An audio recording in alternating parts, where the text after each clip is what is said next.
unfiltered na sagot. Oh! Doon mo malalaman, tanga nagpapatakbo ng sports ng GMA. Yun, oo. Susi ko. Kasi Oh. talong ka ng diretso tuloy. Oh, You want an unfiltered yeah, reply. unfiltered.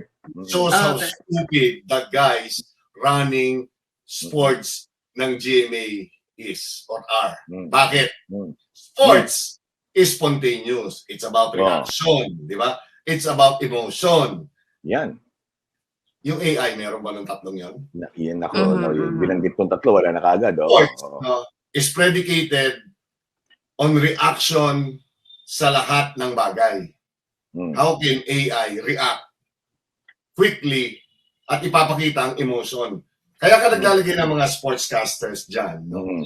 Dahil sila yung nagiging tulay nung nagaganap sa mga gustong makaramdam ng kaganapan. That's why Facebook was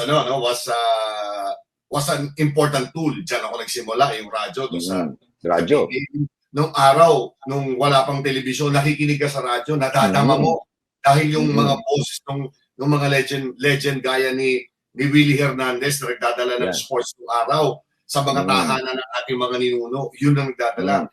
Then later on, yung mga tour ng Pilipinas o yung tour of Luzon, sila Joe Cantada nagdadala ng boses yan. Sa pamamagitan Joe Cantada.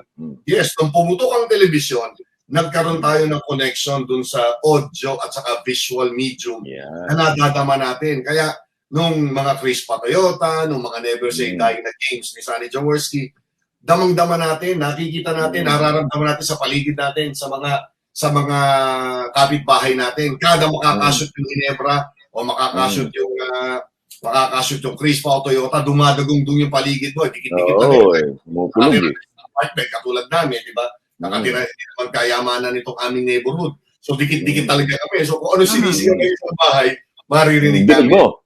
Di ba? Boses nila Emmy Arcilla, boses nila Joe Cantada, nila Pingoy Pengson. Sila yung mga naging tulay. Now, sa pagpasok ng AI, alam niyo yung AI is an excellent tool in the right set of hands. Hindi ka gagamit ng AI just for the sake of using it para sabihin mong advance kami sa technology. Ito na lang. Hindi mo pa naaayos yung actual intelligence sa pag-broadcast ng sports. Titira ka na agad ng artificial intelligence. Ito na sasabihin ko sa inyo. Mabuti pa yung AI kahit artificial, yung intelligence. Yung mga nagpapatakbo ng sports, I doubt.